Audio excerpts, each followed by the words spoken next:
Friends ನಮಸ್ಕಾರ. ಇವತ್ತಿನ ಕ್ಲಾಸ್ನಲ್ಲಿ ನಾವು ಷೇರು ಮಾರುಕಟ್ಟೆ ಮೇಲೆ ಪರಿಣಾಮ ಬೀರುವಂತಹ ಅಂಶಗಳು ಯಾವುದು ಅಂತ ನೋಡೋಣ. ಪ್ರತಿದಿನ ಮಾರ್ಕೆಟ್ ಮೇಲ್ಗಡೆ ಅಥವಾ ಕೆಳಗಡೆ ಹೋಗ್ತಾ ಇರುತ್ತೆ. ಯಾವುದೇ ರೀಸನ್ ಇಲ್ಲ ಅಂತಂದ್ರೂ ಅಪ್ ಆ್ಯಂಡ್ ಡೌನ್ ಅಂತೂ ಇದ್ದೇ ಇರುತ್ತೆ. ಸೊ ಈ ಥರ ಪ್ರತಿದಿನ ಇರುವಾಗಲೂ ಸಹ ಕೆಲವೊಂದು ಟೈಮಲ್ಲಿ ಸಡನ್ನಾಗಿ ಮೇಲ್ಗಡೆ ಹೋಗುತ್ತೆ ಅಥವಾ ಕೆಳಗಡೆ ಹೋಗುತ್ತೆ. ಇಂಥದಕ್ಕೆ ರೀಸನ್ ಏನು ಅನ್ನೋದನ್ನು ಮೊದಲು ನೋಡೋಕೆ ಹೋದರೆ, ಕಂಪನಿಯ ಒಂದು ಹಣಕಾಸಿನ ಫಲಿತಾಂಶ ಬಂದಿರ್ಬೋದು. ಒಂದು ಕಂಪನಿ ಅಂತಂದರೆ ವರ್ಷಕ್ಕೆ ಒಂದು 4 ಸಲ ಕ್ವಾರ್ಟರ್ಲಿ ರಿಸಲ್ಟ್ ಬರುತ್ತೆ, ಜೊತೆಗೆ ಕೊನೆಗೆ ಆ್ಯನ್ಯುವಲ್ ರಿಸಲ್ಟ್. ಸೊ 4 ಕಂಬೈನ್ ಮಾಡಿ ಆ್ಯನ್ಯುವಲ್ ರಿಸಲ್ಟ್ಸನ್ನು ಕೊಡ್ತಾರೆ. ಸೊ ಇಂತಹ ರಿಸಲ್ಟ್ ಬಂದಾಗ ಆ ರಿಸಲ್ಟ್ ಪಾಸಿಟಿವ್ ಆಗಿರಲಿ ಅಥವಾ ನೆಗೆಟಿವ್ ಆಗಿರಲಿ ಸಮಸ್ಯೆ ಇಲ್ಲ. ಬಟ್ ಅಲ್ಲೇನು ಅಂತಂದರೆ ಎಕ್ಸ್ಪೆಕ್ಟೆನ್ಸಿ ಅಂತ ಒಂದಿರುತ್ತೆ. ಈಗ ಒಂದು ಕಂಪನಿ ಮಾರ್ಜಿನ್ ಏನು ಪ್ರಾಫಿಟ್ ಮಾರ್ಜಿನ್ ಏನಿದೆ, ಕಳೆದ ವರ್ಷ ಎಷ್ಟಿತ್ತು, ಈ ವರ್ಷ ಎಷ್ಟಿರ್ಬೋದು ಅಂತ ಒಂದು ನಿರೀಕ್ಷೆ ಅಂತೂ ಇದ್ದೇ ಇರುತ್ತೆ. ಆ ನಿರೀಕ್ಷೆಯನ್ನು ಮೀರಿ ರಿಸಲ್ಟ್ ಏನಾದರೂ ಬಂದರೆ ಪಾಸಿಟಿವ್ ಆಗಿ ಶೇರ್ ಪ್ರೈಸ್ ಮೇಲ್ಗಡೆ ಹೋಗುತ್ತೆ. ಆ ನಿರೀಕ್ಷೆಗಿಂತ ಏನಾದರೂ ಕಡಿಮೆ ಬಂದಾಗ ನೆಗೆಟಿವ್ ಆಗಿ ಹೋಗುತ್ತೆ. ಸೊ ಇದೇ ಕಾರಣಕ್ಕೋಸ್ಕರ ರಿಸಲ್ಟ್ ಪಾಸಿಟಿವ್ ಆಗಿ ಬಂದರೂ ಸಹ ಆ ಶೇರ್ ಪ್ರೈಸ್ ಏನಾಗುತ್ತೆ ನೆಗೆಟಿವ್ ಆಗಿ ಹೋಗೋದಕ್ಕೆ ಚಾನ್ಸಸ್ ಇರುತ್ತೆ. ಕೆಲವೊಂದು ಟೈಮಲ್ಲಿ ನಿರೀಕ್ಷೆಗಿಂತ ಜಾಸ್ತಿ ಆದರೆ ಅವಾಗ ಏನಾಗುತ್ತೆ, ಪಾಸಿಟಿವ್ ಆಗಿ ಬೇಗ ಪ್ರೈಸ್ ಮೂಮೆಂಟ್ ಅನ್ನೋದು, ಶೇರ್ ಪ್ರೈಸ್ ಬೇಗ ಮೇಲ್ಗಡೆ ಹೋಗುತ್ತೆ. ಫ್ರೆಂಡ್ಸ್, ಎರಡನೇದು ಸರ್ಕಾರದ ನೀತಿ ಮತ್ತು ನಿಯಮಗಳು. ಪ್ರತಿಯೊಂದು ಸರ್ಕಾರವನ್ನು ಯಾವಾಗೆಲ್ಲ ಎಲೆಕ್ಷನಲ್ಲಿ ಗೆದ್ದು ಮುಂದೆ ಬರ್ತಾರೋ ಆಗ ಏನಾಗುತ್ತೆ, ಕೆಲವೊಂದು ಸೆಕ್ಟರ್ಗೆ ಅವರು ಪ್ರಾಮುಖ್ಯತೆಯನ್ನು ಕೊಡ್ತಾರೆ. ಅಂಥ ಟೈಮಲ್ಲಿ ಹೊಸ ರೆಗ್ಯುಲೇಷನ್ಸ್ನ ಹಾಕ್ತಾರೆ. ಹಳೆ ರೆಗ್ಯುಲೇಷನ್ಸ್ ಏನಾದರೂ ಇದೆ ಅದನ್ನು ತೆಗಿತಾರೆ, ಹೊಸ ಲಾಸ್ನ ಇಂಪ್ಲಿಮೆಂಟ್ ಮಾಡ್ತಾರೆ, ರೂಲ್ಸ್ಗಳನ್ನು ಚೇಂಜ್ ಮಾಡ್ತಾರೆ, ಹೊಸ ರೂಲ್ಸನ್ನ ಹಾಕ್ಬೋದು. ಸೊ ಇಂತಹ ಟೈಮಲ್ಲಿ ಏನಾಗುತ್ತೆ, ಅದ್ರ ಮೇಲೆ ನೇರ ಪರಿಣಾಮವನ್ನು ಕಂಪನಿಗಳು ಎದುರಿಸಬೇಕಾಗುತ್ತೆ. ಸೊ ಅದೇನಾದರೂ ಪಾಸಿಟಿವ್ ಆಗಿದ್ದಾಗ ಶೇರ್ ಮಾರ್ಕೆಟ್ಗೆ ಅದು ಪಾಸಿಟಿವ್ ನ್ಯೂಸ್ ಆಗುತ್ತೆ, ಮೇಲ್ಗಡೆ ಹೋಗುತ್ತೆ. ಅಥವಾ ಅದೇನಾದರೂ ನೆಗೆಟಿವ್ ಆಗಿ ಶೇರ್ ಮಾರ್ಕೆಟ್ಗೆ ಅದು ಋಣಾತ್ಮಕ ಪ್ರಭಾವವನ್ನು ಬೀರಿದ್ರೆ ಶೇರ್ ಮಾರ್ಕೆಟ್ ಏನು ನಂಬರ್ಸ್ ಇದೆ, ಸ್ಟಾಕ್ ಪ್ರೈಸಸ್ ಏನಿದೆ, ಅದು ಡಿಕ್ರೀಸ್ ಆಗ್ತಾ ಹೋಗುತ್ತೆ. ಯಾವ ಥರ ಅಂತಂದರೆ, ಒಂದು ಟ್ಯಾಕ್ಸ್ ಇರ್ಬೋದು. ಹೊಸ ಟ್ಯಾಕ್ಸನ್ನು ಏನಾದರೂ ಅವರು ಹೊಸದಾಗಿ ಹಾಕ್ತಾ ಹೋದರೆ ಕಂಪನಿಗಳ ಒಂದು ಸೇಲ್ಸ್ನಲ್ಲಿ ಅದು ಕಡಿಮೆ ಆಗ್ಬೋದು. ಜೊತೆಗೆ ಆ ಪ್ರಾಫಿಟ್ ಏನು ಮಾಡ್ತಾ ಇದ್ದಾರೆ ಅದು ಗೌರ್ಮೆಂಟ್ಗೆ ಟ್ಯಾಕ್ಸ್ ರೂಪದಲ್ಲಿ ಹೋಗೋದ್ರಿಂದ ಯಾರು ಇನ್ವೆಸ್ಟರ್ಸ್ ಇದ್ದಾರೆ ಅವರು ತಮ್ಮ ಏನು ಹೂಡಿಕೆ ಇದೆ ಅದನ್ನು ವಿತ್ಡ್ರಾ ಮಾಡ್ಬೋದು. ಸೊ ಅಂಥ ಟೈಮಲ್ಲಿ ಶೇರ್ ಮಾರ್ಕೆಟ್ ಪ್ರೈಸ್ ಏನಾಗುತ್ತೆ, ಕಡಿಮೆ ಆಗ್ತಾ ಹೋಗುತ್ತೆ. ಮೇಕ್ ಇನ್ ಇಂಡಿಯಾ, ಸೊ ಇಂಥ ಹೊಸ ಸ್ಕೀಮ್ಸ್ನೆಲ್ಲ ತಂದಾಗ ಏನಾಗುತ್ತೆ, ಕೆಲವು ಕಂಪನಿಗಳಿಗೆ ಅದು ಪಾಸಿಟಿವ್ ಆಗಿರ್ಬೋದು. ಸೊ ಅಂಥ ಟೈಮಲ್ಲಿ ಅದು ಫಾಸ್ಟಾಗಿ ಮುಂದೆ ಹೋಗುತ್ತೆ. ಇಂಪೋರ್ಟ್ ಮತ್ತು ಎಕ್ಸ್ಪೋರ್ಟ್, ಕೆಲವೊಂದು ಗೌರ್ಮೆಂಟ್ಗಳು ಏನು ಮಾಡುತ್ತೆ, ಇಂಪೋರ್ಟನ್ನು ತಡೀತಾರೆ. ಸೊ ಯಾವಾಗ ಅಂತಂದರೆ, ಈಗ ಮೇಕ್ ಇನ್ ಇಂಡಿಯಾ, ಸೊ ನೀವು ಬೇರೆ ಕಡೆಯಿಂದ ತಗೊಳ್ಳೋದ್ರ ಬದಲು ಇಲ್ಲೇ ತಯಾರು ಮಾಡಿ ಅಂತ ಹೇಳಿ ಮಾಡ್ಬೋದು. ಅಂತಹ ಟೈಮಲ್ಲಿ ಏನಾಗುತ್ತೆ, ಒಳಗಡೆ ಯಾರು ಭಾರತದಲ್ಲೇ ತಯಾರಿಸ್ತಾ ಇದ್ದಾರೋ ಅಂಥ ಕಂಪನಿಗಳಿಗೆ ಪಾಸಿಟಿವ್ ಆಗಿರ್ಬೋದು.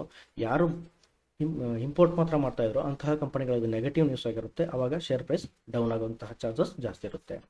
ಜೊತೆಗೆ ಈಗ ಕೆಲವೊಂದು ವಸ್ತುಗಳನ್ನ ಬ್ಯಾನ್ ಮಾಡ್ಬೋದು. ಸೊ ಅಂಥ ಟೈಮಲ್ಲಿ ಆ ಸ್ಟಾಕ್ ಏನಾಗುತ್ತೆ, ಹೊಡ್ತಾ ಬೆಳಬೋದು. ವಾರ್ಸ್, ಕೆಲವೊಂದು ಸರ್ಕಾರ, ಈಗ ರಷ್ಯಾ ಉಕ್ರೇನ್ ತಗೊಂಡಾಗ ಅವರವರ ಗೌರ್ಮೆಂಟ್ಗಳು ಏನು ಮಾಡ್ತಾ ಇದೆ, ಕೆಲವೊಂದು ನೀತಿಗಳನ್ನ ಫಾಲೋ ಮಾಡ್ತಾ ಇರೋದ್ರಿಂದ ವಾರ್ ಕ್ರಿಯೇಟ್ ಆಗುತ್ತೆ. ಸೊ ಅಂಥ ಟೈಮಲ್ಲಿ ಏನಾಗುತ್ತೆ, ಮಾರ್ಕೆಟ್ ಮೇಲೆ ತುಂಬ ನೆಗೆಟಿವ್ ಎಫೆಕ್ಟ್ ಆಗುತ್ತೆ. ಸೊ ಅಂಥ ಟೈಮಲ್ಲಿ ಮಾರ್ಕೆಟ್ ಕೆಳಗಡೆ ಬೀಳುವಂಥ ಸಾಧ್ಯತೆಗಳು ಜಾಸ್ತಿ ಇರುತ್ತೆ. ಸೊ ಹೊಸ ಗೌರ್ಮೆಂಟ್ ಸ್ಕೀಮ್ಗಳು ಬರ್ಬೋದು. ಸೊ ಅಂತಹ ಸ್ಕೀಮಲ್ಲಿ ಲಾಭ ಪಡೆಯುವಂತಹ ಯಾವುದಾದ್ರೂ ಸೆಕ್ಟರ್, ಈಗ ಬಿಲ್ಡಿಂಗ್ ಆಗಲಿ, ಈಗ ಹೊಸ ಮನೆಗಳನ್ನ ಗೌರ್ಮೆಂಟ್ ಏನಾದರೂ ಒಟ್ಟಿಗೆ ಒಂದು 4 ಲಕ್ಷ ಮನೆಗಳನ್ನ ನಾವು ಹೊಸದಾಗಿ ಕಟ್ಟಿಸ್ತೀವಿ ಅಂತ ಬಂದಾಗ ಏನಾಗುತ್ತೆ, ಆ ಟೈಮಲ್ಲಿ ಸ್ಟೀಲ್ಗಾಗಲಿ ಅಥವಾ ಸಿಮೆಂಟ್ಗಾಗಲಿ ಇಂತಹ ಕಂಪನಿಗಳಿಗೆ ಜಾಸ್ತಿ ಆರ್ಡರ್ಸ್ ಬರೋದ್ರಿಂದ ಮಾರ್ಕೆಟ್ನಲ್ಲಿ ಆ ಕಂಪನಿಗಳ ಒಂದು ಶೇರ್ ಪ್ರೈಸ್ ಅನ್ನೋದು ಮೇಲ್ಗಡೆ ಹೋಗುವಂಥ ಸಾಧ್ಯತೆಗಳು ಜಾಸ್ತಿ ಇರುತ್ತೆ. ಸೆಸ್, ಕೆಲವೊಂದು ಗೌರ್ಮೆಂಟ್ಗಳು ಏನು ಮಾಡುತ್ತೆ, ಇದೇ ವಸ್ತುಗಳಿಗೆ ನಾವು ಸೆಸ್ಸನ್ನು ಜಾಸ್ತಿ ಮಾಡ್ತೀವಿ ಅಂತ ಹೇಳಿ ಸೆಸ್ಸನ್ನು ಇಂಪ್ಲಿಮೆಂಟ್ ಮಾಡೋದ್ರಿಂದ ಆವಾಗ ಆ ಕಂಪನಿಗಳಿಗೆ ಬರುವಂತಹ ಲಾಭ ಮತ್ತು ಸೇಲ್ಸು ಕಡಿಮೆ ಆಗುತ್ತೆ.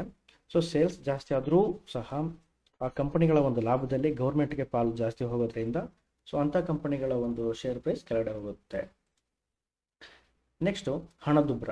ಸೊ ಇನ್ಫ್ಲೇಷನ್, ಈಗ ನಾವು ಆಲ್ರೆಡಿ ಅದನ್ನು ಫೇಸ್ ಮಾಡ್ತಾ ಇದ್ದೀವಿ. ಇದು ಪ್ರತಿ ವರ್ಷ ಜಾಸ್ತಿ ಆಗ್ತಾನೆ ಹೋಗುತ್ತೆ. ಕಾಮನ್ ಆಗಿ ಒಂದು 4%ಇಂದ 5 ಅಥವಾ 6%ವರೆಗೆ ಇದ್ದೇ ಇರುತ್ತೆ. ಈ ಇನ್ಫ್ಲೇಷನ್ ಅಂತಂದರೆ ಕನ್ಸ್ಯೂಮರ್ ಪ್ರೈಸ್ ಇಂಡೆಕ್ಷನ್ ಅಂತ ಕರಿತೀವಿ. ಈ ಕನ್ಸ್ಯೂಮರ್ ಪ್ರೈಸ್ ಇಂಡೆಕ್ಷನ್ ಅಂತಂದರೆ ಒಂದು ಸಾಮಾನ್ಯವಾಗಿ ಒಂದು 290 ಅಥವಾ 300 ವಸ್ತುಗಳ ಒಂದು ಪ್ರೈಸನ್ನು ತಗೊಳ್ತಾರೆ. ಅವು ಚಿಲ್ಲರೆ ವ್ಯಾಪಾರದಲ್ಲಿ ನಾವು ಐಟಮ್ಸ್ನ ತಗೊಳ್ಳಾಗ ಕಳೆದ ವರ್ಷಕ್ಕಿಂತ ಈ ವರ್ಷದಲ್ಲಿ ಅದರ ಬೆಲೆ ಎಷ್ಟು ಪರ್ಸೆಂಟ್ ಜಾಸ್ತಿ ಆಗಿದೆ ಅಂತ ಒಂದು ಲೆಕ್ಕ ತಗೊಂಡು ಈ ಹಣದುಬ್ಬರವನ್ನು ಲೆಕ್ಕ ಮಾಡ್ತೀವಿ. ಈ ಲೆಕ್ಕ ಏನಾಗುತ್ತೆ, ಪ್ರತಿ ವರ್ಷ ಎಷ್ಟು ಅವರೇಜ್ ಇದೆಯೋ ಅದೇ ಥರ ಮೂವ್ ಆಗ್ತಾ ಇದೆ, ಏನು ಸಮಸ್ಯೆ ಇಲ್ಲ. ಸಡನ್ನಾಗಿ ಜಾಸ್ತಿ ಆದಾಗ ಏನಾಗುತ್ತೆ, ಆರ್ ಬಿ ಐ ಹೊಸ ಹೊಸ ನಿಯಮಗಳನ್ನ ಜಾರಿಗೆ ತರುತ್ತೆ. ಗೌರ್ಮೆಂಟು ಸಹ ಇನ್ಫ್ಲೇಷನ್ನ ಕಡಿಮೆ ಮಾಡೋದಕ್ಕೆ ಹೊಸ ಬಡ್ಡಿ ದರಗಳನ್ನ ನಿಗದಿ ಮಾಡ್ತಾರೆ. ಆವಾಗ ಬಡ್ಡಿ ಜಾಸ್ತಿ ಆಗುತ್ತೆ, ನಮ್ಮ ಕೈಯಿಂದ ನಾವು ಬಡ್ಡಿ ಜಾಸ್ತಿ ಕೊಡಬೇಕಾಗುತ್ತೆ. ಏನು ಕಂಪನಿಗಳು ಜಾಸ್ತಿ ಬ್ಯಾಂಕಿಂದ ಲೋನ್ ತಗೊಂಡಿರ್ತಾರೋ ಅದಕ್ಕೆ ಇಂಟ್ರೆಸ್ಟ್ ರೇಟ್ ಜಾಸ್ತಿ ಕೊಡಬೇಕು. ಅಂತಹ ಟೈಮಲ್ಲಿ ಶೇರ್ ಪ್ರೈಸ್ ಅನ್ನೋದು ಕಡಿಮೆ ಆಗುತ್ತೆ. ನೆಕ್ಸ್ಟು ವಿದೇಶಿ ವಿನಿಮಯ ದರ. ವಿದೇಶಿ ವಿನಿಮಯ ದರ ಈಗ ಸಾಮಾನ್ಯವಾಗಿ ನಾವು USD ಜಾಸ್ತಿ ಫಾಲೋ ಮಾಡ್ತೀವಿ. ನಾವು ಏನಾದರೂ ಬೇರೆ ದೇಶದಿಂದ ಯಾವುದೇ ಐಟಮ್ನ ನಾವು ಇಂಪೋರ್ಟ್ ಮಾಡಬೇಕಾದ್ರೂ ಸಹ ನಾವು INR ಕೊಡೋಕ್ಕಾಗಲ್ಲ, USD ಕೊಡಬೇಕು. ನಿಮಗೆ ಗೊತ್ತು, ಒಂದು 40 ರೂಪಾಯಿಯಿಂದ ನಮ್ಮ ಅಮೌಂಟ್ ಏನಿದೆ ರೂಪಾಯಿ ಅದು ಡಿಕ್ರೀಸ್ ಆಗ್ತಾ ಬರ್ತಾ ಇದೆ. ಇವಾಗ ಸಾಮಾನ್ಯ 77, 78ವರೆಗೆ ಬಂದು ನಿಂತಿದೆ. ಸೊ ಇದು ಜಾಸ್ತಿ ಆಗ್ತಾ ಹೋದರೆ, ಜಾಸ್ತಿ ಅಂದರೆ USD ಬೆಲೆ ಜಾಸ್ತಿ ಆಗ್ತಾ ಇದೆ, ರೂಪಾಯಿನ ಬೆಲೆ ಕಡಿಮೆ ಆಗ್ತಾ ಇರೋದು.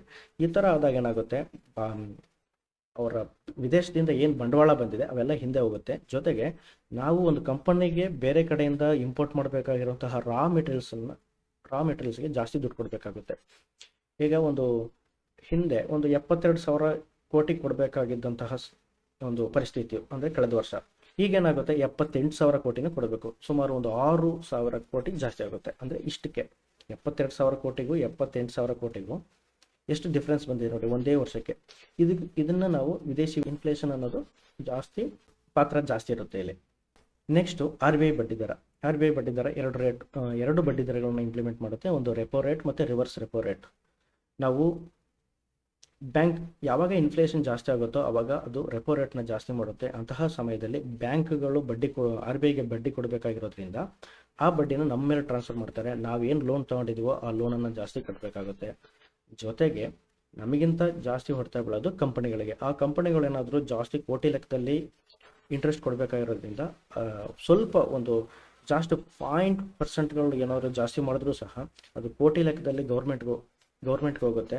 ಗೌರ್ಮೆಂಟ್ಗೆ ಹೋಗಲ್ಲ, RBIಗೆ ಹೋಗುತ್ತೆ, ಬ್ಯಾಂಕಿಗೆ ಹೋಗುತ್ತೆ. ಅಂತಹ ಸಮಯದಲ್ಲಿ ಪ್ರಾಫಿಟ್ ಮಾರ್ಜಿನ್ ಏನಾಗುತ್ತೆ ತುಂಬ ಕಡಿಮೆ ಆಗುತ್ತೆ. ಆವಾಗ ಶೇರ್ ಪ್ರೈಸ್ ಕಡಿಮೆ ಆಗುತ್ತೆ. ರೆಪೋ ರೇಟ್ ಮತ್ತು ರಿವರ್ಸ್ ರೆಪೋ ರೇಟ್. ನೆಕ್ಸ್ಟು ಕಚ್ಚಾ ವಸ್ತುಗಳ ಬೆಲೆ. ಈಗ ಒಂದು ಕಂಪನಿ ಅಂತಂದರೆ ಆ ಇಂಡಸ್ಟ್ರಿ ಯಾವುದಾದ್ರೂ ಒಂದು ರಾ ಮೆಟೀರಿಯಲ್ಸ್ನ ಯೂಸ್ ಮಾಡಿಕೊಂಡು ಹೊಸ ಉತ್ಪನ್ನವನ್ನು ತಯಾರಿಸ್ತಾರೆ. ಈಗ ಸಾಮಾನ್ಯ ಒಂದು ಪೇಂಟ್ ಅಂತ ತಗೊಳ್ಳೋಣ, ಒಂದು ಪೇಂಟ್ ಕಂಪನಿ ಏಷ್ಯನ್ ಪೇಂಟ್ಸ್ ಅಂತ ತಗೊಳ್ಳೋಣ. ಆ ಕಂಪನಿಗೆ ಕ್ರೂಡ್ ಆಯಿಲ್ ಅನ್ನೋದು ತುಂಬ ಅತ್ಯವಶ್ಯಕ. ಕ್ರೂಡ್ ಆಯಿಲ್ ಇಲ್ಲದೆ ಯಾವುದೇ ಕಾರಣಕ್ಕೂ ಅವರ ಏನು ಮೇನ್ ಪ್ರಾಡಕ್ಟ್ ಇದೆ ಅದನ್ನು ತಯಾರಿಸೋಕ್ಕಾಗಲ್ಲ. ಸೊ ಈ ಕ್ರೂಡ್ ಆಯಿಲ್ ಅನ್ನೋದು ವಾರಿಂದ ಜಾಸ್ತಿ ಆಗ್ತಾ ಹೋಗುತ್ತೆ, ಇನ್ಫ್ಲೇಷನಿಂದ ಕ್ರೂಡ್ ಆಯಿಲ್ ಪ್ರೈಸ್ ಜಾಸ್ತಿ ಆಗ್ತಾ ಹೋಗುತ್ತೆ. ಅಂತಹ ಸಮಯದಲ್ಲಿ ಆ ಕಂಪನಿಯ ಒಂದು ಮ್ಯಾನುಫ್ಯಾಕ್ಚರಿಂಗ್ ಕಾಸ್ಟ್ ಏನಿದೆ ಅದು ಜಾಸ್ತಿ ಆಗುತ್ತೆ. ಆವಾಗ ಅವರ ಸೇಲ್ಸ್ ಏನು ಮಾಡಿರ್ತಾರೆ, ಪ್ರಾಫಿಟ್ ಬಂದಿರುತ್ತೆ, ಅದರಲ್ಲಿ ಈ ಮ್ಯಾನುಫ್ಯಾಕ್ಚರಿಂಗ್ ಕಾಸ್ಟ್ನ ಲೆಸ್ ಮಾಡಿದಾಗ ಅಲ್ಲಿ ಪ್ರಾಫಿಟ್ ಅನ್ನೋದು ತುಂಬ ಲೆಸ್ ಆಗುತ್ತೆ ಅಥವಾ ನಷ್ಟನೂ ಆಗ್ಬೋದು. ಸೊ ಇಂತಹ ಸಮಯದಲ್ಲಿ ಏನಾಗುತ್ತೆ, ಕಚ್ಚಾ ವಸ್ತುಗಳ ಬೆಲೆ ಯಾವಾಗ ಕಂಟ್ರೋಲ್ ಇರುತ್ತೋ ಆವಾಗ ನಮಗೆ ಆ ಮಾರ್ಕೆಟ್ ಅನ್ನೋದು ಸ್ಟೇಬಲ್ ಆಗಿ ಮೇಲ್ಗಡೆ ಹೋಗ್ತಾ ಹೋಗುತ್ತೆ. ನೆಕ್ಸ್ಟು ಕ್ರೂಡ್ ಆಯಿಲ್ ಇರ್ಬೋದು, ನ್ಯಾಚುರಲ್ ಗ್ಯಾಸು, ಕಾಪರ್ನ ಬಳಸ್ಕೊಂಡು ನಾವು ವೈರು ಏನೇನಿದೆ ಎಲೆಕ್ಟ್ರಾನಿಕ್ ಡಿವೈಸಸ್ ಎಲ್ಲ ನಾವು ಕಾಪರ್ ಬೇಕಾಗುತ್ತೆ. ಕಚ್ಚಾ ವಸ್ತುಗಳ ಬೆಲೆ ಜಾಸ್ತಿ ಆಗಿದೆ ಅಂತ ಹೇಳಿ ಅವ್ರು ಏನು ಪ್ರಾಡಕ್ಟ್ನ ತಯಾರಿಸ್ತಾರೋ ಅದ್ರ ಮೇಲೆ ಅದನ್ನು ಬೇಗ ಅದ್ರ ಮೇಲೆ ಜಾಸ್ತಿ ಬೆಲೆ ಕೊಡೋಕ್ಕಾಗಲ್ಲ. ಅವರು ಇನ್ಕ್ರೀಸ್ ಮಾಡೋದೇ ಇಲ್ಲ. ಕೆಲವು ದಿನಗಳ ಕಾಲ ಅದನ್ನು ಹಾಗೆ ಸ್ಟೇಬಲ್ ಆಗಿಟ್ಟಿರ್ತಾರೆ. ಕಚ್ಚಾ ವಸ್ತುಗಳ ಬೆಲೆ ಏನಾದರೂ ಕಡಿಮೆ ಆಗ್ಬೋದು ಅಂತೇಳಿ ಅವಾಗ ಏನಾಗುತ್ತೆ, ಪ್ರಾಫಿಟ್ನಲ್ಲಿ ಸ್ವಲ್ಪ ಡೌನ್ ಆಗುತ್ತೆ. Next force cotton. ಈಗ ಕಾಟನ್ ಬೆಲೆ ಏನಾದರೂ ಜಾಸ್ತಿ ಆದರೆ ಆ ಸ್ಪಿನ್ನಿಂಗ್ ಮಿಲ್ಸ್ ಅವರ ಉತ್ಪನ್ನದಲ್ಲಿ ಸ್ಪಿನ್ನಿಂಗ್ ಮಿಲ್ಸ್ ಪ್ರಾಫಿಟ್ನಲ್ಲಿ ಕಡಿಮೆ ಆಗುತ್ತೆ. ವಿದೇಶಿ ನೇರ ಹೂಡಿಕೆ. ಕೆಲವೊಂದು ಟೈಮಲ್ಲಿ ಈಗ ನೋಡಿ ಯಾವ್ಯಾವ ಕಂಪನಿಗಳಲ್ಲಿ ವಿದೇಶಿ ಬಂಡವಾಳ ಜಾಸ್ತಿ ಇತ್ತು. ಈಗ ನಾವು ಹೇಳಬೇಕಂತಂದರೆ IT ಸೆಕ್ಟರ್ಸ್ನಲ್ಲಿ ವಿದೇಶಿ ಹೂಡಿಕೆ ಅನ್ನೋದು ಯಾವಾಗಲೂ ಜಾಸ್ತಿ ಇರುತ್ತೆ. ಈಗೇನಾಯಿತು, ಇನ್ಫ್ಲೇಷನ್ ರೇಟ್ ಇಂಡಿಯಾಗಿಂತ ಅಮೆರಿಕಾದಲ್ಲಿ ಜಾಸ್ತಿ ಇರೋದ್ರಿಂದ ಅವ್ರ ಮೇಲೆ ಇಂಟ್ರೆಸ್ಟನ್ನು ಜಾಸ್ತಿ ಮಾಡಿದ್ರು. ಸೊ ಆ ಇಂಟ್ರೆಸ್ಟ್ಗೋಸ್ಕರ ಅವ್ರು ಏನು ಮಾಡಿದ್ರು, ತಮ್ಮ ಏನು ಬಂಡವಾಳವನ್ನು ಇಂಡಿಯಾದಲ್ಲಿ ಹೂಡಿಕೆ ಮಾಡಿದ್ರು ಅವನ್ನೆಲ್ಲ ವಿತ್ಡ್ರಾ ಮಾಡಿದ್ರು. ಈಗ ಜಾಸ್ತಿ ಹೊಡ್ತಾ ಬಿದ್ದಿರೋದು IT ಸೆಕ್ಟರ್ಗೆ.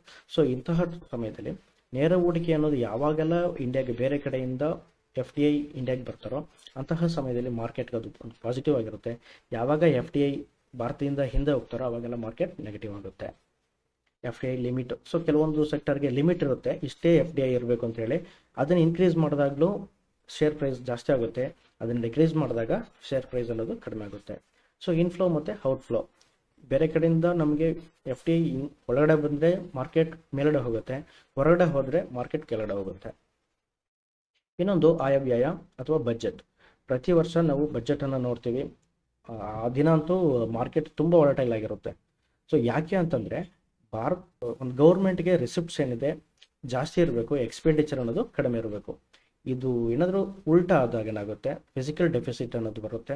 ಅದು ಕಳೆದ ವರ್ಷಕ್ಕಿಂತ ಈ ವರ್ಷ ಜಾಸ್ತಿ ಆದಾಗ ಏನಾಗುತ್ತೆ, ಗೌರ್ಮೆಂಟ್ ಇಂಟ್ರೆಸ್ಟ್ನ ಕೊಡಬೇಕು. ಇಂಟ್ರೆಸ್ಟ್ ಜಾಸ್ತಿ ಕೊಡಬೇಕು ಅಂತಂದರೆ ಟ್ಯಾಕ್ಸನ್ನು ಹೊಸ ಟ್ಯಾಕ್ಸ್ ಹಾಕ್ಬೋದು, ಅಥವಾ ಒಂದು ಬಜೆಟ್ನಲ್ಲಿ ಯಾವುದಾದ್ರೂ ಒಂದು ಸೆಕ್ಟರ್ಗೆ ಜಾಸ್ತಿ ಇನ್ಸೆಂಟಿವ್ಸ್ನ ಕೊಡ್ಬೋದು, ಅಥವಾ ಯಾವುದಾದ್ರೂ ಒಂದು ಸೆಕ್ಟರ್ ಮೇಲೆ ಜಾಸ್ತಿ ಫೋಕಸ್ ಮಾಡ್ತಾರೆ. ಸೊ ಯಾವ ಸೆಕ್ಟರ್ ಮೇಲೆ ಪಾಸಿಟಿವ್ ಫೋಕಸ್ ಇರುತ್ತೋ ಅಂತಹ ಕಂಪನಿಗಳ ಶೇರ್ ಬೆಲೆ ಜಾಸ್ತಿ ಆಗುತ್ತೆ. ನೆಗೆಟಿವ್ ಆಗಿ ಕೆಲವೊಂದು ಫೋಕಸ್ ಇರುತ್ತೆ, ಕೆಲವೊಂದು ಹೊಸ ಟ್ಯಾಕ್ಸಸ್ನ ಇಂಪ್ಲಿಮೆಂಟ್ ಮಾಡ್ತೀವಿ ಅಥವಾ ಇಂತಹ ಕಂಪನಿಗಳ ಮೇಲೆ ಹೊಸ ರೂಲ್ಸ್ಗಳನ್ನ ತರ್ತೀವಿ ಅಂತ ಬಂದಾಗ ಏನಾಗುತ್ತೆ, ಮಾರ್ಕೆಟ್ ಡೌನ್ ಆಗುತ್ತೆ. ಈಗ ನ್ಯೂ ಪ್ರಾಜೆಕ್ಟ್ಸ್ ಬಂದಾಗ ಆ ಪ್ರಾಜೆಕ್ಟ್ಸ್ಗೆ ಸಂಬಂಧಪಟ್ಟಿದ್ದಂತಹ ಸ್ಟಾಕ್ಸು ಜಾಸ್ತಿ ಆಗುತ್ತೆ. ಇನ್ಕಮ್ಸ್ ಮತ್ತು ಎಕ್ಸ್ಪೆಂಡಿಚರ್ಸ್, ಲೋನ್ಸ್. ಈಗ ನ್ಯೂ ಇನ್ಸೆಂಟಿವ್ಸ್, ಗೌರ್ಮೆಂಟ್ ಯಾವ್ದಾದ್ರು ಸೆಕ್ಟರ್ಗೆ ಇನ್ಸೆಂಟಿವ್ಸ್ ಕೊಡೋದಾದ್ರೆ, ಈಗ ಒಂದು EV ವೆಹಿಕಲ್ಸ್ ಅಂತ, ಎಲೆಕ್ಟ್ರಿಕ್ ವೆಹಿಕಲ್ಸ್ಗೆ ಏನಾದರೂ ಅವರು ಇನ್ಸೆಂಟಿವ್ಸ್ ಕೊಡ್ತೀವಿ, ಸಬ್ಸಿಡಿ ಕೊಡ್ತೀವಿ ಅಂತ ಬಂದಾಗ ಏನಾಗುತ್ತೆ, ಅದನ್ನು ಯಾರು ಮ್ಯಾನುಫ್ಯಾಕ್ಚರ್ ಮಾಡ್ತಾರೋ ಅಂತಹ ಕಂಪನಿಗಳ ಸ್ಟಾಕ್ ಪ್ರೈಸ್ ಜಾಸ್ತಿ ಆಗ್ತಾ ಹೋಗುತ್ತೆ. ನೆಕ್ಸ್ಟ್ ನೈಸರ್ಗಿಕ ವಿಕೋಪಗಳು. ಸೊ ಇದು ಯಾರ ಕಂಟ್ರೋಲಲ್ಲೂ ಇರಲ್ಲ, ಯಾವಾಗ ಬರುತ್ತೆ ಅಂತಲೇ ಗೊತ್ತಾಗಲ್ಲ. ಸೊ ಈವನ್ ನಾವು ಕೋವಿಡ್-19ನ ಫೇಸ್ ಮಾಡಿದ್ದೀವಿ. ಕೋವಿಡ್-19ನಲ್ಲಿ ಒಂದು ಆಲ್ಮೋಸ್ಟ್ ಒಂದು 50% ಡೌನ್ ಆಗಿತ್ತು. ಅಂದರೆ ಒಂದು ತಿಂಗಳಲ್ಲಿ ಅಷ್ಟು ಫಾಸ್ಟಾಗಿ ಡೌನ್ ಆಗಿದ್ದು ಯಾವಾಗಲೂ ಇಲ್ಲ. ಸೊ ಬಟ್ ಅದು ಮತ್ತೆ ರಿಕವರಿ ಆಯಿತು. ಸೊ ಇಂತಹ ಸಮಯದಲ್ಲಿ ಯಾರಿಗೂ ಗೊತ್ತಿಲ್ಲದೆ ಮಾರ್ಕೆಟ್ ಬೇಗ ಡೌನ್ ಆಗುತ್ತೆ, ರಾತ್ರೋರಾತ್ರಿ ಮತ್ತೆ ಓಪನ್ ಆದಾಗ ತುಂಬ ಗ್ಯಾಪ್ ಡೌನ್ ಆಗಿರುತ್ತೆ. ಸೊ ಫ್ಲಡ್ಸ್ ಬಂದಾಗ ಏನಾಗುತ್ತೆ, ಅಲ್ಲಿ ಈಗ ಒಂದು ಫ್ಲಡ್ ಬಂದಾಗ ಅಲ್ಲಿ ಏನೇನೆಲ್ಲ ನಾಶ ಆಗುತ್ತೋ ಅದಕ್ಕೆಲ್ಲ ಒಂದು ಕಂಪನಿಗಳೇನು ಮಾಡಬೇಕು, ಕಂಪನಿಗಳಲ್ಲಿ ಯಾರ್ಯಾರು ಇನ್ಸೂರೆನ್ಸ್ ಮಾಡಿರ್ತಾರೋ ಅವೆಲ್ಲ ಕ್ಲೈಮ್ ಮಾಡ್ತಾರೆ. ಅಂತಹ ಸಮಯದಲ್ಲಿ ಇನ್ಸೂರೆನ್ಸ್ ಕಂಪನಿಗಳ ಒಂದು ಪ್ರಾಫಿಟ್ ಅನ್ನೋದು ಲಾಸ್ಗೆ ಹೋಗುತ್ತೆ. ಜೊತೆಗೆ ಗೌರ್ಮೆಂಟ್ ಏನು ಮಾಡುತ್ತೆ, ಅಂತಹ ಸಮಯದಲ್ಲಿ ಫ್ಲಡ್ ಏರಿಯಾಗೆಲ್ಲ ರಿಲೀಫ್ ಫಂಡ್ ಅಂತ ಕೊಡ್ತಾರೆ. ಆವಾಗ ಗೌರ್ಮೆಂಟಿಂದ ಕೈಯಿಂದ ದುಡ್ಡು ಹೋಗುತ್ತೆ.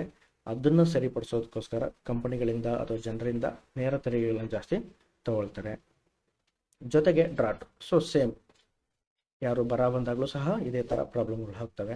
ಫೈರ್ ಇನ್ ಕಂಪನೀಸ್, ಕೆಲವು ಕಂಪನಿಗಳಲ್ಲಿ ಸಡನ್ ಆಗಿ ಫೈರ್ ಆಗುತ್ತೆ. ಅಂತಹ ಸಮಯದಲ್ಲಿ ಶೇರ್ ಪ್ರೈಸ್ ಫ್ಲಕ್ಚುಯೇಟ್ ಆಗುತ್ತೆ. ಬಟ್ ಅವರೆಲ್ಲ ಇನ್ಶೂರೆನ್ಸ್ ಮಾಡಿರ್ತಾರೆ, ಜಾಸ್ತಿ ಏನು ತಲೆ ಕೆಡಿಸ್ಕೋಬೇಕಾಗಿಲ್ಲ. ಸೊ ಫ್ರೆಂಡ್ಸ್, ಇಷ್ಟೆಲ್ಲ ಮಾಹಿತಿಗಳು ನಿಮ್ಗೆ ಅರ್ಥ ಆಗಿರ್ಬೋದು ಅನ್ಕೊಳ್ತೀನಿ, ಮತ್ತು ಇದು ತುಂಬ ಯೂಸ್ಫುಲ್ ಆಗಿರುತ್ತೆ ಅನ್ಕೊಳ್ತೀನಿ. ನಿಮ್ಗೇನಾದ್ರು ಇಷ್ಟ ಆದರೆ ಲೈಕ್ ಮಾಡಿ, ಮತ್ತು ನಿಮ್ಮ ಫ್ರೆಂಡ್ಸ್ ಜೊತೆಗೆ ಶೇರ್ ಮಾಡಿ. Thank you friends.